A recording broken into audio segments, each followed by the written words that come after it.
အားလုံးပဲမင်္ဂလာပါ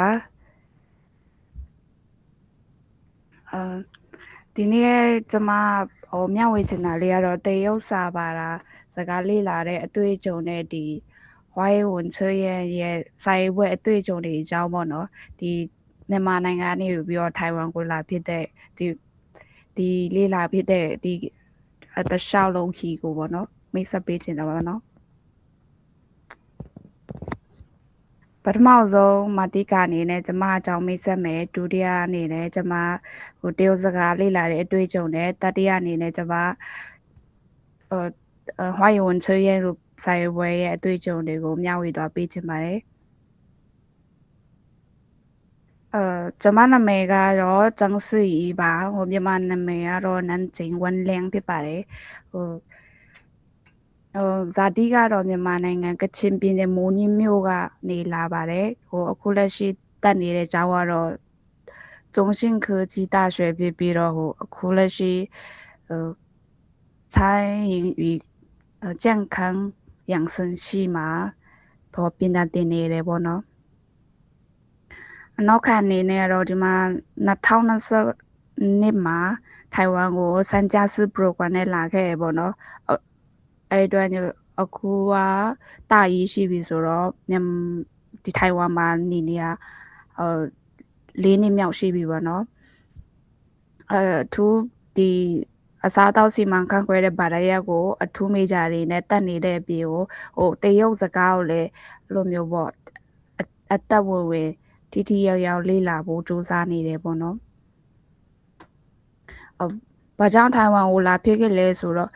ပထမတော့ကတော့တငယ်ချင်းကမိတ်ဆက်တာပေါ့နော်တငယ်ချင်းကထိုင်ဝမ်တူတူသွားကြမယ်ပေါ့ဒါပေမဲ့ကွာအဲ့တုန်းက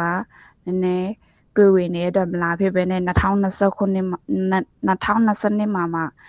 လာဖို့ဆုံးဖြတ်ခဲ့တယ်ပေါ့နော်အဲ့မှာတငယ်ချင်းကနေပြီးတော့ဒီထိုင်ဝမ်မှာပညာရေးကောင်းပြီးတော့နိုင်ငံခြားကျောင်းသားတွေအတွက်လည်းအခွင့်အများကြီးရှိတယ်ဆိုပြီးတော့မိတ်ဆက်ပေးလာရပေါ့နော်အဲ့မှာကိုကလည်းတရုတ်ဘာသာစကားကိုနေတဲ့ပတ်ဝန်းကျင်မှာအဲ့လိုမျိုးလေ့လာနိုင်မယ်ဆိုတဲ့ခါကျတော့ပို့ပြီးစိတ်ဝင်စားခဲ့တယ်ပေါ့နော်အဲ့တော့ဒီမှာပါတယ်အခုလက်ရှိရောက်နေတော့ဘာတွေလေးလာဖြစ်ခဲ့လဲဆိုတော့ဒီထိုင်ဝမ်လူမျိုးတွေရဲ့ယဉ်ကျေးမှုနဲ့ lifestyle တွေလည်းအများကြီးပေါ့မြန်မာနိုင်ငံနဲ့အရန်ဘယ်လိုကွာခြားမှုတွေကိုအဲ့လိုမျိုးတွေ့ရှိရတယ်ပေါ့နော်ဒါကတော့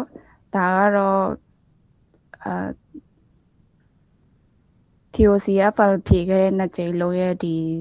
ရလဒ်တွေပေါ့နော်2023ခုနှစ်9လပိုင်းမှာတစ်ကြိမ်ဖြေခဲ့ဘူးတယ်အဲ့တုန်းကကျတော့ဒီ CAT နဲ့ပေါ့နော် CAT နဲ့ဖြေခဲ့ပြီးတော့ဒီ B2 အဆင့်ကိုရခဲ့ရပေါ့နော်အဲ့ဒါပထမဆုံးတစ်ကြိမ်အတည်ပြုချက်ပေါ့နော်ဒုတိယအကြိမ်နဲ့ဒီ2026လွန်ခဲ့တဲ့ March လတုန်းကအဲ့လိုမျိုးထပ်ဖြေခဲ့တယ်အဲ့တုန်းကတော့ဒီ C1 ဆင့်ထိရခဲ့တယ်ပေါ့နော်အဲ့လို C1 ဆင့်ထိရခဲ့လို့ဒီ online ဒီအတွေ့အကြုံမျှဝေတဲ့ပွဲမှာပါဝင်ခွင့်ရခဲ့ပေါ့နော်ဒုတိယအနေနဲ့ဘာသာစကားလေ့လာတဲ့အတွေ့အကြုံကိုမျှဝေပေးချင်ပါတယ်ကျမရဲ့လေ့လာရေးတရုတ်စကားလေ့လာတဲ့ခီးကတော့ဒီတရုတ်စကားကြည့်ကနေပြီးစပြီးစိတ်ဝင်စားခဲ့ရပါပေါ့နော်အဲ့လိုမျိုးအရင်တော့ကတော့အလောက်ထိစိတ်ထဲမထားဘူးပေါ့နော်ပြောကြကောင်းတယ်နားထောင်လို့ကောင်းတယ်အဲ့လိုမျိုးပဲထင်ပြီးအဲ့လိုမျိုးပဲပေါ့ပပလေးနဲ့ပဲအဲ့လိုမျိုးလေ့လာတာမျိုးတွေအဲ့လိုအသွင်ခွန်ဆိုင်တော့မဟုတ်ပဲပေါ့နော်အဲ့လိုမျိုးအချိန်များကြီးလည်းမဟုတ်အချိန်များကြီးပေးပြီးတော့လည်းမလေ့လာဖြစ်ခဲ့ဘူးပေါ့နော်အဲ့ကာလာစပြီးတော့လေ့လာခဲ့ပြီးတော့အခုတည်းဆိုလို့ရှိရင်8နှစ်9နှစ်လောက်ရှိတယ်ပေါ့နော်တေချာမလေ့လာခဲ့တဲ့အတွက်အဲ့လိုမျိုးပေါ့အဖက်ကပြောတဲ့အပိုင်းမှာဖတ်တဲ့အပိုင်းရေးတဲ့အပိုင်းအဲ့လိုမျိုးအဖက်ကနေပြီးတော့အားနေခဲ့တယ်ပေါ့ထိုင်ဝမ်ရောက်ပြီးတဲ့နောက်ပိုင်းကျမှတရုတ်ဘာသာစကားကိုအာယုံစိုက်ပြီးလေ့လာဖြစ်ခဲ့ပေါ့နော်ဒီမှာတရုတ်ကျောင်းကဆရာမတွေကလည်း အားသုံးခွန်ဆိုင်နဲ့တင်ကြပေးတယ်ပေါ့နော်ကိုကနေပြီးတော့လည်းဆရာရဲ့တင်ကြမှုမှာဟိုအပြေဝပူပေါင်းမယ်ဆိုလို့ပြေဝပူပေါင်းပြီးတော့တင်ကြတဲ့အတွက်ဒီတေရုပ်စာရေးချင်းကတိုးတက်လာတယ်ပေါ့နော်ပြီးရင် self study အချိန်ပေါ့နော်အချိန်ရလို့ရှိရင်ကိုယ့်ဟာကိုလေ့လာတာအဲ့ဟာလည်းအရင်အရေးကြီးတယ်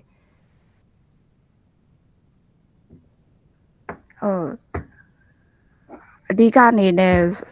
ပါစကားလေ့လာတဲ့နေရာမှာပတ်ဝန်းကျင်နေထိုင်မှုပတ်ဝန်းကျင်ကလည်းအရင်အရေးကြီးရလို့ထင်ပါတယ်ဟိုပေါ့ကိုကနေတိုင်းလို့မျိုးဟိုတရုတ်စကားပြောတဲ့လူတွေစကားပြောတာမျိုးတို့တရုတ်ဒီဟိုတရုတ်စကားပြောတဲ့လူတွေသူတို့စကားပြောတာတွေကိုနားထောင်မျိုးပေးတာမျိုးတို့ကကိုရဲ့နေ့စဉ်တိုးတက်မှုတော့မှအရင်ထောက်ကူပြုတယ်လို့ထင်ပါတယ်ပြီးတော့ရှင်ကျမပါဘယ်အနေစပြီးလေ့လာလဲဆိုတရုတ်စာဝေါ်ဟာရပေါ့နော်ဒီဝေါ်ဟာရပိုင်းအရင်ရေးကြည့်ရပေါ့နော်ဘာလို့လဲဆိုတော့တရုတ်စလုံးချင်းကတချို့ပါလာပြန်လဲလို့ရှိရင်တူတယ်ဆိုပေမဲ့တချို့သုံးတဲ့နေရာတော်တော်များများမတူဘူးပေါ့နော်ဥမာနေနဲ့ဒီဘက်မှာကျမအန်ကြောင့်နဲ့ကန်ကျွီဆိုပြီးတော့ခုကိုသုံးထားရပေါ့နော်ဘာသာပြန်မယ်ဆိုလို့ရှိရင်အရာပေါ့အတိတ်ပဲတူပေမဲ့သုံးတဲ့နေရာမတူဘူးပေါ့နော်按照说就အတိုင်းညွန်ကြားချက်ပေါ့就အဲ့လိုမျိုး请按照指行指示行指示就行这样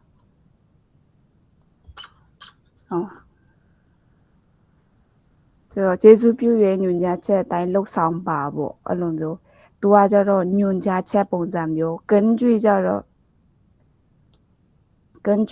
သူကအပေါ်မူတည်ရဲ့အခြေခံရဲ့အဲ့လိုမျိုးအချက်လက်ပေါ်မူတည်ရဲ့အဲ့လိုမျိုးအတိတ်ပဲမျိုးနဲ့ရရပေါ့နော်အဲကြောင့်မလို့သုံးမမယ်ဆိုလို့ရှိရင်တော့ဒီ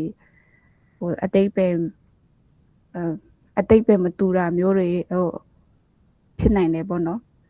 ဒီနေ့တိုင်းဝါရတိတ်ကိုမှတ်မယ်ဆိုလို့ရှိရင်စနန်းတွေအတင်နဲ့တွဲပြီးလေ့လာဖို့လိုပါတယ်အဲကြောင့်အဲ့မျိုးဆိုလို့ရှိရင်စကလုံးရွေးသုံးတဲ့နေရာမှာမမားနိုင်တော့ဘူးပေါ့နော်စကလုံးရဲ့အတိတ်ပဲကိုဒီရဲ့သုံးတဲ့နေရာမှာတီးဖို့အရေးကြီးရဆိုတာတီးဖို့လိုပါတယ်ပြီးတော့ listening ပိုင်းတော့တရုတ်တဲ့ audio တွေကိုနားထောင်နေပြီးရင် pocket တွေဟိုတင်းတွေပြီးတော့ YouTube video တွေတော်တော်များများကြီးဖြစ်ပဲပေါ့နော်အဲ့မှာနားထောင်တာကိုလေ့ကျင့်ဖို့အတွက် keyword ကိုဖန်တောင်လေ့ကျင့်နေပေါ့နော် reading အတွက်ကတော့ဒီ article ပိုင်းတွေများများဖတ်ဖြစ်တဲ့အစပိုင်းမှာဆိုလို့ရှိရင်ဟိုဖတ်တနေတယ်ဆိုပေမဲ့နောက်ပိုင်းကျလို့ရှိရင်တော့ဖတ်တဲ့နှုန်းကပိုပြောမြန်လာနိုင်တယ်ပေါ့နော်ပြင်စာတင်ခန်းပြင်ဖက်လေ့လာမှုပါစာတင်ခန်းထဲမှာပဲကိုကလေ့လာမှာမဟုတ်ဘဲနဲ့ဒီပြင်ပမှာလည်းကိုယ့်ဘာသာကိုလေ့လာတဲ့နည်းပေါ့နော်ကျမအနေနဲ့ဟိုတရုတ်စာလေးဘာသာစကားတစ်ခုလေ့လာမယ်ဆိုလို့ရှိရင်ကိုယ်ဝါဒနာပါတဲ့အရာနဲ့တွဲပြောလေ့လာတာအဲ့ဘာသာစကားတိုးတက်မှုကိုပိုတိုးတက်နိုင်စေလို့ထင်ပါတယ်ဥပမာနေဆိုရင်ကျမစလန်တွဲကြည့်ရဝါနာပါပေါ့နော်နေ့တိုင်းလို့ကြည်ဖြစ်တယ်အားကြောင့်ကျမရဲ့တရုတ်စကားဒီအတန်ထွက်တွေနဲ့ဒီစလုံးတွေမှာရင်းနှီးမှုတွေတိုးလာတယ်ပေါ့နော်အဲ့တော့နားထောင်နိုင်စွမ်းနေနဲ့ဒီတဘာဝကြစကားလုံးအသုံးလုံးတွေသုံးလုံးတွေလည်းပိုပြီးရင်းနှီးလာရပေါ့နော်ပြီးရင်တရုတ်ယဉ်ကျေးမှုနောက်ခံတွေကိုလည်းကိုကလေ့လာရတယ်ပေါ့နော်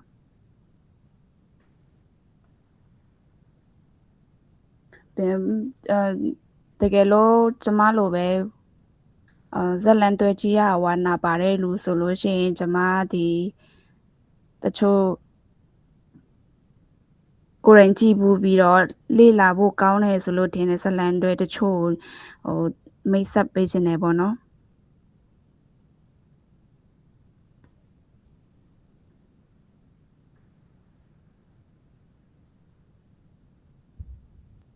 ပထမအတူ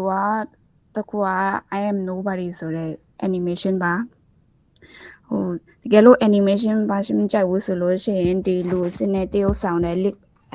live action ကိုကြည့်လို့ရရပေါ့နော်ဒီနာမည်ကတိတ်ပြီးမတူပေမဲ့သူကဇက်ကတခုလေးပေါ့နော်သူကတရုတ်ရိုးရာတိုင်းပညာနဲ့အဲ့လိုမျိုးတာဦးပညာတို့ခေတ်သစ်မျိုးပြဆောင်အားရှင်ဇလန်တို့အဲ့လိုမျိုးပေါင်းစပ်ထားရပေါ့နော်စိတ်လှုပ်ရှားစရာကောင်းတဲ့အဲ့လိုမျိုးလိုဝက်စမ်းကျဇလန်တခုပြတဲ့အတွက်အဲ့လိုမျိုးဒီဇလန်တွေကနေပြီးတော့လက်ရှိလူငယ်တွေ3လေးရှိတဲ့ data 3လေးရှိတဲ့အဲ့လိုမျိုးစကလုံး3နှုံးတွေနဲ့ဒီတရုတ်ပြည်မှာရှိတဲ့တချို့ data ခံတွေရအဲ့လိုမျိုးပေါ့စကားပြောတဲ့ပုံစံလေးတွေလေ့လာနိုင်ပါတယ်ဒီစွမ်းအားရှင်အဲ့လိုမျိုးတိုင်းလောကလေးဝက်စမ်းကျအဲ့လိုမျိုးတွေကြိုက်တဲ့လူတွေအတွက်အရန်ကောင်းပါတယ်ပြီးတော့သူကစမ်းကျလေးဝက်စမ်းကျစူးစမ်းရတဲ့ပြင်ဟာသားတွေလည်းအများကြီးပါတဲ့အတွက်ကျမအတွက်အရန်ကောင်းတဲ့စကားတစ်ခုလို့ထင်ပါတယ်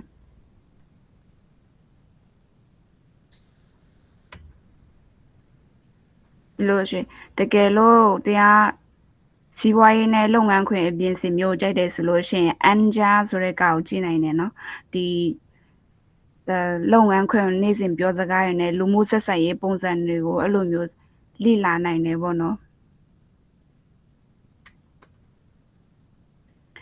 တကယ်လို့မှရှေ့ခေတ်ပုံစံဆက်လန်သွဲမျိုးတွေသဘောကျတယ်ဆိုလို့ရှိရင်လည်းဒီဝူဖူလင်းမန်ဆိုတဲ့ကားကိုကြည့်ဖို့ညွန်ပြစေဒီဇလန်ကကျတော့တထိန်မကြီးတူကသူ့ရဲ့စိတ်ကြီးတဲ့သမီး9ယောက်ကိုအိမ်အောင်ဘက်ရှာပေးတဲ့အဲ့လိုမျိုးဇလန်တွဲမျိုးပေါ့နော်သူကအဲ့လိုမျိုးအဲ့သူတို့ပြောင်းသွားတဲ့မျိုးမှာစီးပွားရေးစတင်ပုံတွေနဲ့အဲ့လိုမျိုးအချစ်အမုန်းအဲ့လိုမျိုးရေးစရာတွေနဲ့ပြည့်နေနေတဲ့ဇလန်လေးပဲဖြစ်ပါတယ်အဲ့ဒီဇက်ကားထဲမှာဆိုရင်စုံမင်းဇက်ကနေပြီးတော့တရုတ်ရိုးရာယဉ်ကျေးမှုတွေနဲ့အမျိုးသမီးတွေစီလုံးညီညွတ်မယ်ဆိုလို့ရှိရင်အခက်ခဲတွေကိုကြော်ဖြတ်နိုင်တယ်ဆိုတော့အဲ့လိုမျိုးစိတ်ဓာတ်တွေကိုလည်းအဲ့လိုမျိုးလေ့လာတွေ့ရှိနိုင်တယ်ပေါ့နော်အဲ့ဒါအခုခေတ်လူငယ်တွေကြည်တင်တယ်လို့ကျမကတော့ထင်တယ်ပေါ့နော်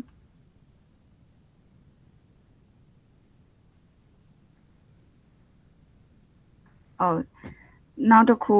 စကားကြည့်နေနဲ့လို့ကိုလုံနိုင်တာတခုကတော့ shadowing လုပ်တာဖြစ်ပါတယ်ဒီပြောတဲ့အပိုင်းမှာလေ့ကျင့်တာမျိုးပေါ့အတိကကျမတို့တော့အထီးအောင်ဆုံးနီလန်းဖြစ်တယ်လို့ကျမထင်တယ်သူဒီဗီဒီယိုထဲမှာပြောတဲ့ဒီ native speaker ပြောတဲ့အတောင်နားထောင်ပြောချက်ချင်းလိုက်ပြောတဲ့နေပေါ့နော်ဒီနီလန်းကိုဒီအာယုံကျော်သုံးပြန်မှုလေ့ကျင့်ပေးတဲ့ယုံတာမကပဲအတန်ထွက်တဲ့ဒီချိတ်ဆက်ပြောဆိုတဲ့စကားပြောဆိုတွက်လက်မှုကိုအတိကတိုးတက်စေတယ်ပေါ့နော်အားတာချက်နေတဲ့သူကလေသိန်းအတန်ထွက်ဖို့ကောင်းမွန်လုပ်ပေးတယ်ပြင်စကားပြောအောင်တွန်းအားပေးတယ်စကားပြောလို့ရှိရင်အရန်မနေအောင်ဒီများပြောမယ်ဆိုလို့ရှိရင်လင်းမြန်ဖြက်လက်လာစေမယ်ပေါ့နော်ပြင်သူကကြက်သားမညံလည်းတိဆောက်ပေးတယ်ပေါ့နော်အဲ့အတွက်ဒီ shadowing လောက်တာအရန်ကိုကောင်းတဲ့လေ့ကျင့်နည်းတစ်ခုလို့ထင်ပါတယ်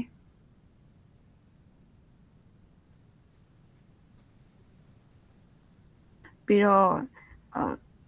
ဖုန်း software တွေထဲမှာသုံးဆိုလို့ရှိရင်ကျမကဒီ lingo D ကိုအသုံးများတယ်ပေါ့နော်စာချင်းလေ့လာတော့ဒီသူကတစင်မီတစင်ဒီလွယ်တဲ့ပိုင်းတွေပြောခက်တဲ့ပိုင်းဒီအဲ့လိုမျိုးပေါ့တစင်မီဒီဒီဇိုင်းတွေလုပ်ထားတဲ့အတွက်အဲ့လိုမျိုးကျမအတွက်အရန်ကိုအထောက်အကူပြုတယ်ပေါ့နော်လေ့လာတဲ့နေရာမှာပြီးတော့သူရဲ့အတိကအားတာချက်ကဒီဝါဟာရဘနဲ့ grammar ဘိုင်းကိုတိုးတက်စေတယ်ပေါ့နော်တကယ်လို့တခြား application တွေသုံးချင်တယ်ဆိုလို့ရှိရင်လည်းသုံးလို့ရတယ်ပေါ့နော် application တိုင်းကအသုံးပြုတဲ့ပုံချင်းမတူဘူးပေါ့နော်အားတာချက်တွေလည်းအများကြီးကွာကြတယ်ဒါကြောင့်တကယ်လို့ကိုရဲ့အားတာချက်အားနည်းချက်ကိုသိတယ်လို့ဆိုလို့ရှိရင်ကိုနဲ့ကိုက်ညီမဲ့ဟာကိုရွေးချယ်ပြီးအသုံးပြုပေးဖို့အကြံပေးချင်ပါတယ်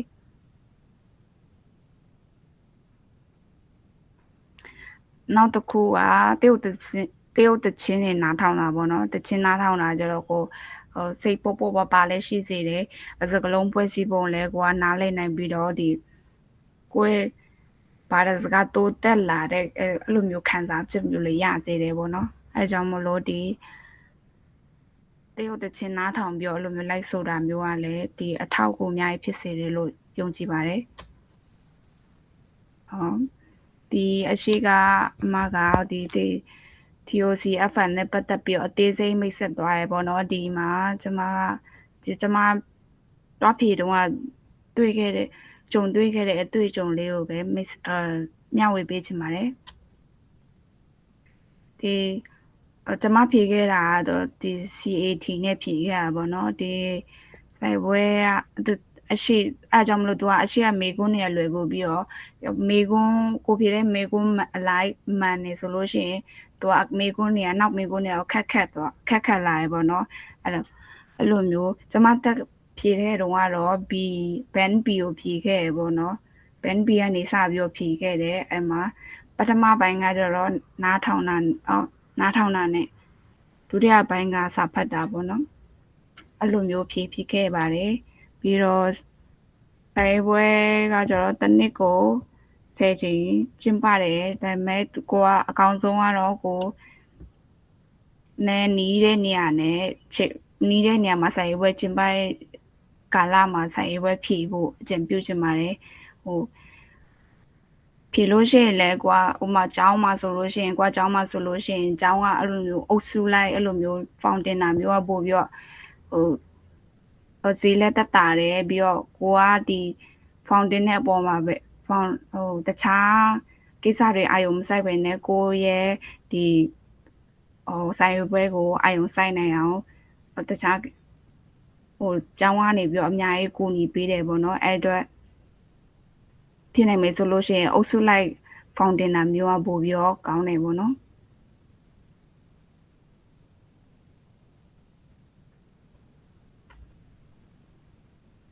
ဒီဆိုင်ဝဲပြင်ဆင်ပုံနဲ့ပတ်သက်ပြီးတော့မျှဝေပေးချင်ပါတယ်ဒီပထမတစ်ခုကကျတော့ကျွန်မတလားကြိုတင်ပြီးတော့လေ့ကျင့်နေပေါ့နော်ဒီအစမ်းပုံစံမိကွန်းတွေကိုလိုမျိုး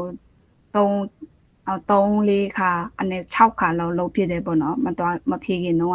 အဲ့လိုမျိုးမိကွန်းတွေပုံစံလေးလာမယ်ပေါ့နော်မိကွန်းကဘယ်လိုလာတယ်ဘယ်လိုဖြေတယ်အဲ့လိုမိကွန်းတွေပါနိုင်တယ်အဲ့လိုမျိုးပေါ့လုံးဝတူတဲ့မိကွန်းမျိုးတော့မရှိဘူးဆိုပေမဲ့လည်းပုံစံလေးတွေတူနေလို့ရှိရင်အများကြီးစဉ်းစားတဲ့အချိန်တွေကိုကိုပို့ပြီးတော့ချွေတာနိုင်တယ်ပေါ့နော်ပြီးတော့အိမ်ကနံပါတ်2ကပစ္စည်းစစ်ဆေးခြင်းအိမ်ကထွက်တဲ့အခါပြီးတော့တဲ့ပစ္စည်းတွေတေချာစစ်ပါအရေးကြီးတာတခုမှမကြအောင်ပေါ့နော်ဘာလို့ဆိုတကယ်လို့သူကကိုကတခုခုမပါလာဘူးဆိုလို့အခန်းထဲမဝင်ရဘူးဆိုလို့ရှိရင်ကိုစူးစမ်းခဲ့ဟာတွေကို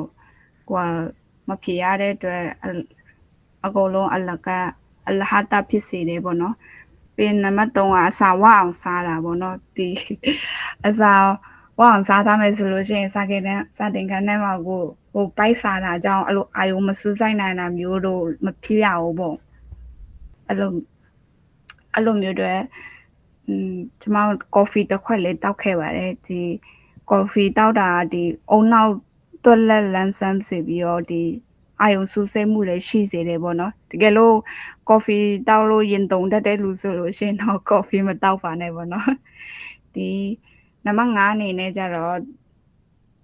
မိကွန်းတွေကိုအာယုံစိုက်ဖြေဆိုဖို့ပေါ့ဆိုင်ပွဲထဲမှာအပြည့်အဝအာယုံစိုက်ဖို့လိုပါတယ်ဒီစိတ်ပြနေမယ်ဆိုလို့ရှိရင်ဒီမိကွန်းတွေကိုကောင်းဒီတချို့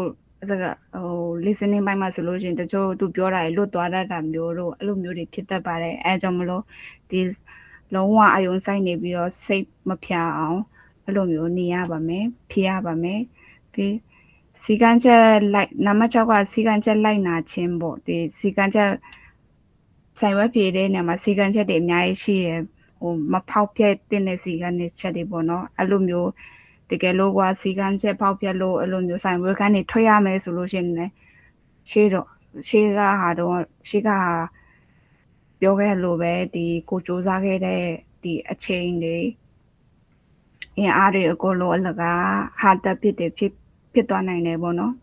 အဲကြောင့်စီကလိုက်နာဖို့လည်းအရေးကြီးပါတယ်နားထောင်ခြင်းပေါ့ထင်းလိ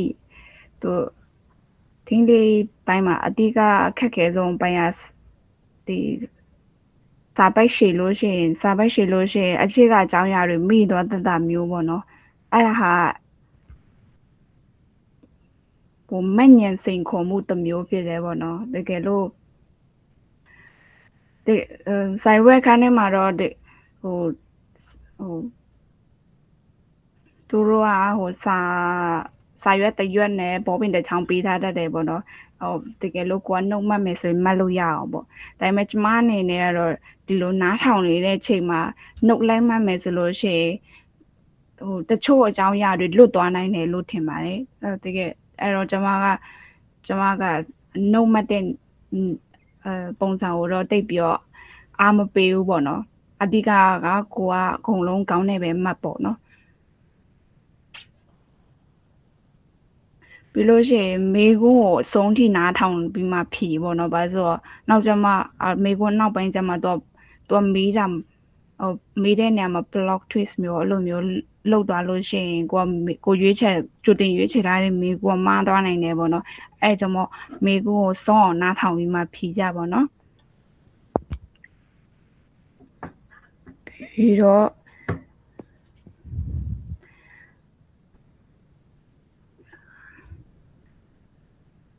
နီလန်းအနေနဲ့ကျမကအဆုံးထိနားထောင်မယ်ပြီးလို့ရှိရင် keyword ဖမ်းမယ်ပြီးလို့ရှိရင်မေကိုနားလည်ပြီးမှအဖြေကိုရွေးမယ်ပြီးလို့ရှိရင်စိတ်တည်ငြိမ်နဲ့အဲ့လိုမျိုးအရန်ကြီးမလောပဲနဲ့အဲ့လိုမျိုးတိချခွဲချပြီးတော့မှဖြေမယ်ပေါ့နော်အဲ့လိုမျိုးနားထောင်တဲ့စွမ်းရည်သူအကြံပေးချက်အနေနဲ့နားထောင်တဲ့စွမ်းရည်တိုးတက်မှုဆိုတာသူကအချိန်ကြာကြီးလေ့ကျင့်ရတဲ့လုပ်ငန်းစဉ်ဖြစ်တယ်အဲကြောင့်နေ့စဉ်တရုပ်ပါတာစကားအကြောင်းအရာနဲ့ပတ်သက်ပြီးတော့အဲ့လိုမျိုးနားထောင်တာမျိုးကကိုယ့်အတွက်ဒီထင်းလေးကိုတိုးတက်အောင်လုပ်နိုင်တယ်လို့ထင်ပါတယ်နောက်တစ်ခုကစာဖတ်ခြင်းရွက်သူဖြစ်ပါတယ်အချိန်ရွက်သူဖြေတဲ့နေရာမှာသူကအချိန်ဖိအားရှိတယ်ပေါ့နော်သူက reading ဘိုင်းကိုအချိန်ကတ်တက်နဲ့အဲ့လိုမျိုးတတ်မှတ်ထားတဲ့အချိန်အတွင်းမှာမိကွန်းအလုံးဖြေရမှာပေါ့နော်ဒါပေမဲ့ကိုမိခင်ပါရစကားမဟုတ်တဲ့သူတွေအတွက်ဒါစိန်ခေါ်မှုတစ်ခုပဲပေါ့နော်ဘာလို့ဆိုတော့ကိုအဲ့လိုမျိုးစာဖတ်နှုံနေတဲ့အတွက်အချိန်မလောက်တာမျိုးတွေဖြစ်လွယ်တယ်ပေါ့နော်ဟိုအဲ့အတွက်အကြံပေးချက်အနေနဲ့အချိန်ကိုလုံးဝစီမံခန့်ခွဲပြီးတော့အဲ့လိုမျိုးမိကွန်းတစ်ခုတည်းအပေါ်မှာအချိန်အလွန်အကျွံမသုံးမိဖို့ပေါ့နော်အချိန်မလုံလောက်တာကြောင့်မိကွန်းတွေလွတ်သွားမယ်ဆိုလို့ရှိရင်နှမျောစရာတွေဖြစ်တယ်ပေါ့နော်ဒီအမှတ်မရလိုက်တဲ့အတွက်အဲကြောင့်မိကွန်းတစ်ခုချင်းစီအတွက်သူ့ရဲ့ type တင်တဲ့ဒီအချိန်ကိုပဲပြီးပေါ့အဲ့လိုမျိုးနောက်ပြီးတော့တကယ်ဗျူဟာအနေနဲ့ကတော့ဒီမြန်ဆန်ကြည့်မယ်ပေါ့နော်စာပိုက်ကိုမြန်ဆန်ဖတ်မယ်ပေါ့ပြီးလို့ရှိရင်အဓိကတော့ချက်တွေကိုမှတ်ထားမယ်ပေါ့နော်ပြီးလို့ရှိရင်မေကွန်းပေါ်မူတည်ပြီးတော့ပေးတဲ့အချိန်လောက်ကိုပဲပေးပြီးတော့ဖြေမယ်ပေါ့နော်ပြီးရင်တကယ်လို့ CAT မဟုတ်ဘဲနဲ့တခြားဟာဖြေတယ်ဆိုလို့ရှိရင်အချိန်ရလို့ရှိရင်နောက်ပြန်ပြီးမေကွန်းကိုစစ်လို့ရနိုင်တယ်ပေါ့နော်ဒီအကြံပေးချက်အနေနဲ့ဒီနေ့စဉ်တရုတ်စာပိုင်းများဖတ်ပြီးတော့စာဖတ်နှုံးကိုမြင့်တင်ပေးဖို့လိုပါတယ်ပြီးလို့ရှိရင်စာရွက်စာရွက်ခါမှာအဲ့လိုမျိုးယုံကြည်ချက်ရှိနဲ့ဖြေဆိုနိုင်မှာဖြစ်ပါတယ်C1 စိန်ခေါ်မှုအနေနဲ့ကြတော့ဒီ C1 ရောက်လာပြီဆိုလို့ရှိရင်သူက成语တွေအများကြီးသုံးတယ်ပေါ့နော်မေးခွန်းတွေမှာအဲ့တော့ဒီမေးခွန်းဒီအစင်းနေတဲ့ဘိုင်းနေနဲ့ဒီမေးခွန်းအမြင့်လာတဲ့ဘိုင်းနေထဲမှာပါကွာလဲဆိုတော့အဲ့ဒီ成语တွေပဲသူကဒီအရန်အေးပါတယ်တော့ပေါ့နော်တရုတ်စကားယဉ်ကျေးမှုရဲ့ အဓိကအရေးပါတဲ့အစိတ်ပိုင်းဖြစ်တယ်ပေါ့နော်ဆိုင်ပွဲတွေမှာလည်းအဲ့လိုမျိုးမကြာခဏသုံးလေရှိတယ်တကယ်လို့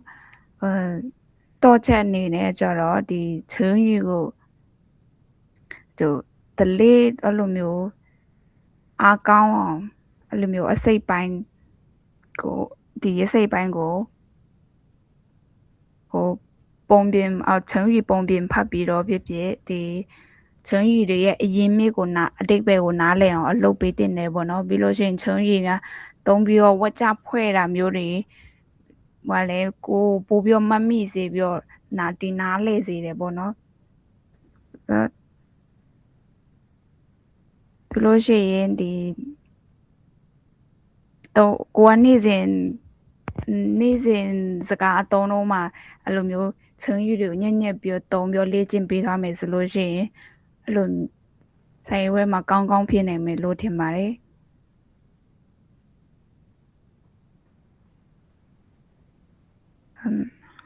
အစမ်းစာမေးပွဲရဲ့အရေးပါမှုပေါ့နော်ဒီဟာကျမအနေနဲ့ဒီ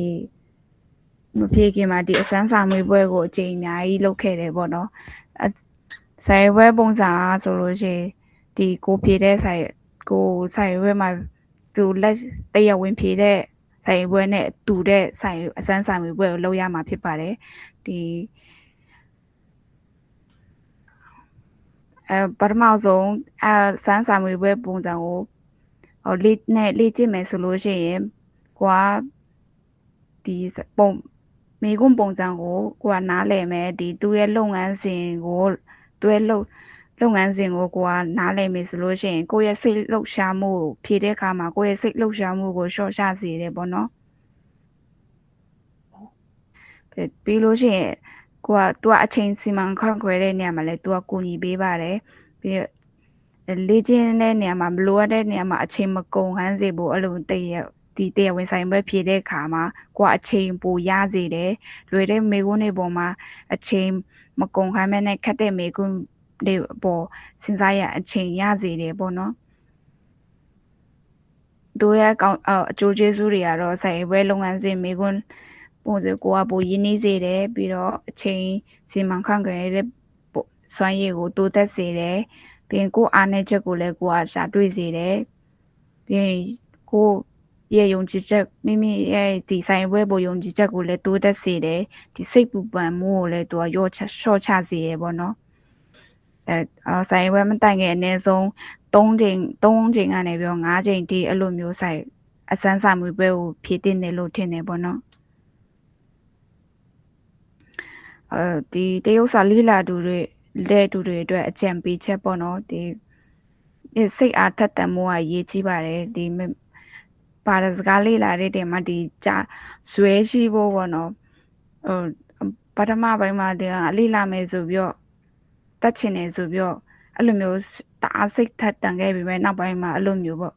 EO နဲ့အဲ့လိုမျိုးပျောက်သွားတတ်တာမျိုးရှိရပေါ့နော်အဲကြောင့်ကိုစိတ်အားထက်တန်တဲ့အဲ့လိုမျိုးကြာရှည်ကြန့်ခိုင်အဲ့လိုမျိုးတစ်စိုက်မလောက်တတ်ဖို့စိတ်သက်ကအရေးကြီးတဲ့အင်အားဖြစ်တယ်ပေါ့နော်အရေးပါဆုံးအင်အားဖြစ်တယ်ပြီးတော့ပေါင်းဆက်လေ့လာတာပေါင်းဆက်လေ့လာတာလည်းကိုညီအများကြီးဖြစ်တယ်ပေါ့နော်စာအုပ်တွေတာမကပဲနဲ့ဇလန်တွဲတွေတချင်းတွေအဲ့လို application တွေအဲ့လိုသုံးတဲ့နေရာမှာအဲ့လိုမျိုးပေါင်းဆက်လေ့လာတာလည်းကိုရဲ့လေ့လာတဲ့ခီးမှာအဲ့လိုမျိုး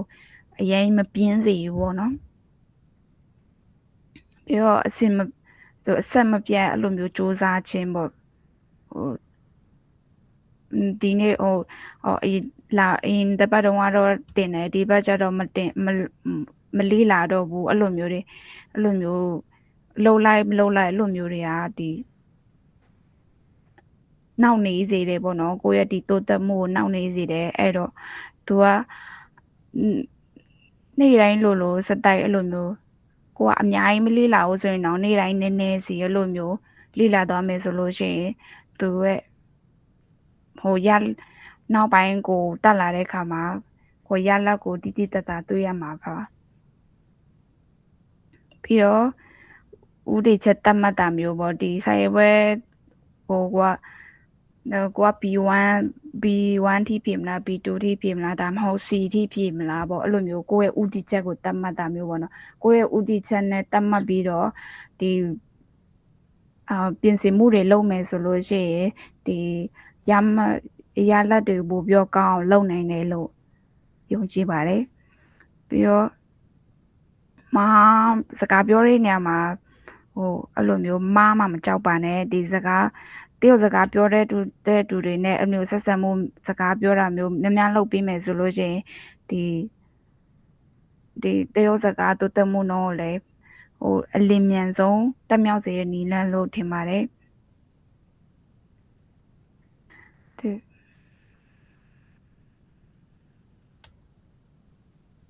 ဒီနေ့ကတော့မျှဝေတာတော့ဒီလောက်ပါပဲ